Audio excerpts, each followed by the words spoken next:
काँग्रेसचे विधिमंडळातील आमदार विश्वजित कदम आपल्याबरोबर आहेत। विश्वजित कदमजी, नाना पटोले तुमचे आक्रमक नेते आहेत। सातत्याने त्यांची आक्रमक भूमिका जी राज्याला सुद्धा माहिती आहे, ते स्वतःच्या बोलण्याने आणि आक्रमकतेमुळे प्रसिद्ध आहे। परंतु याच आक्रमकतेमुळे आज विधिमंडळामध्ये त्यांना एक दिवसासाठी निलंबित करण्यात आलेलं आहे। आता ते भूमिका मांडतायत, पण तुमची काय भूमिका आहे? कारण की निलंबन हे योग्य गोष्ट आहे का? कारण की शेतकऱ्यांच्या मुद्द्याचा आवाज उठवला म्हणून निलंबन होतंय? या महायुती सरकारमध्ये जाणीवपूर्वक ग्रामीण भाग महाराष्ट्रातला आणि शेतकरी यांना डावललं जातं आहे। शेतकऱ्यांच्या अनेक प्रश्नांवर विधिमंडळाच्या कामकाजामध्ये आम्ही विरोधी पक्षातले आमदार शेतकऱ्यांच्या भावना व्यक्त करण्यासाठी उभा राहत असतो। आम्हाला शेतकऱ्यांच्या प्रश्नांवर बोलायचं असतं, पण आम्हाला बोलून दिलं जात नाही।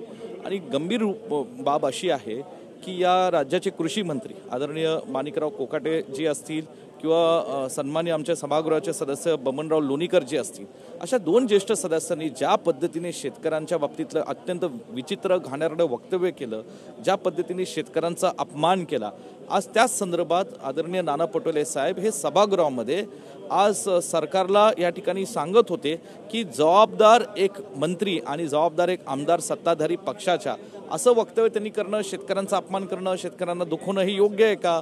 आणि म्हणून कुठेतरी सरकारने त्याच्या बाबतीत दिलगिरी व्यक्त करायला हवी होती, माफी मागायला पाहिजे होती। हीच मागणी करण्याकरता नाना पटोले साहेब आणि आम्ही सगळे काँग्रेसचे आमदार त्या ठिकाणी आज आम्ही सरकारला मागणी करत होतो, परंतु आमची मागणी मान्य केली नाही आणि म्हणून नाईलाजाने नाना पटोले साहेबांना आणि आम्हा सगळ्यांना आक्रमक पवित्रा हा सभागृहात घ्यावा लागला। परंतु सत्ताधाऱ्यांचं असं म्हणणं आहे की अध्यक्षांना संपूर्ण घेराव जो आहे तो विरोधकांनी घातलेला होता आणि त्या संदर्भात त्यांनी राजदंडाला हात लावलं, त्यांनी विधानसभा अध्यक्षांच्या संपूर्ण खुर्चीपर्यंत गेले, त्यामुळे त्यांचं निलंबन करण्यात आलं आहे असं सांगण्यात येत आहे। परंतु अशा पद्धतीची आक्रमकता जे सत्ताधारी आहेत ज्यावेळेस ते विरोधात होते महाविकास आघाडीच्या काळात, ते देखील करायचे। असंविधानिक काहीही आज घडलेलं नाही।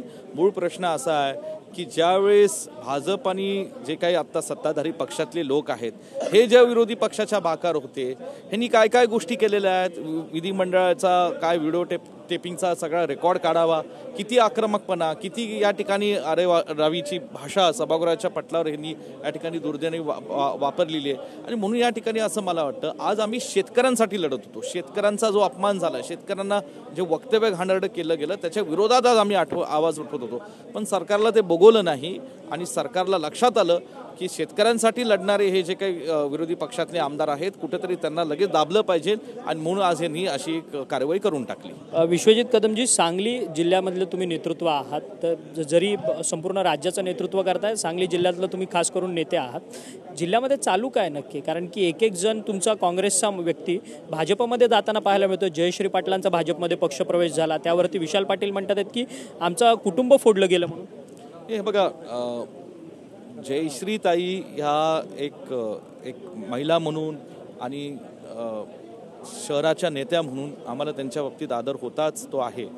परंतु राजकारणामध्ये जो काय त्यांना निर्णय घ्यावा लागला तो कुठल्या परिस्थितीत घेतला, काय त्यांच्यावर दबाव तंत्र आणलं याची मला कल्पना नाही। मी त्यांच्याशी संपर्क साधला, मी त्यांच्याशी बोललो।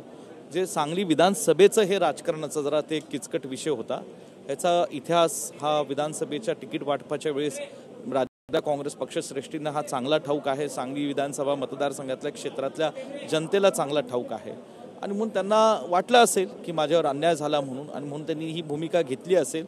आम्ही त्यांना थांबवण्याचा प्रयत्न केला, परंतु ठीक आहे, आता विशाल पाटलांनी सांगितलं की त्यांच्या कुटुंबामध्ये भाजपने हात घातला, तर विशाल पाटलांनी त्या बाबतीत काय भूमिका घ्यायची आणि पक्ष म्हणून आम्ही एकत्रितपणे काय भूमिका घ्यायची येणाऱ्या दिवसात आम्ही योग्य पद्धतीने घेऊ। पण 100% भाजपला सांगलीमध्ये देखील सुरुवात झाली आहे या निमित्ताने? नाही, मला तसं नाही। सांगलीचे लोक हे काँग्रेस पक्षाच्या आणि पुरोगामी विचाराला मानणारे लोक आहेत।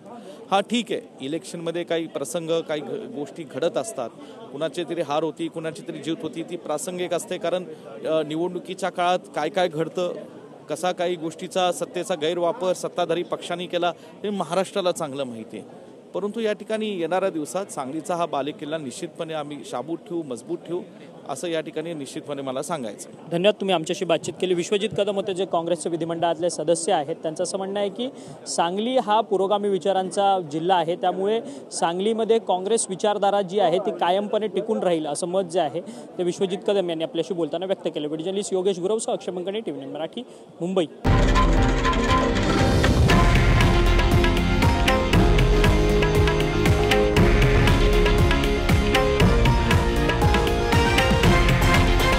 हे आहे देशातील नंबर 1 न्यूज नेटवर्क आणि आपण पाहत आहात TV9 मराठी, एकमेव.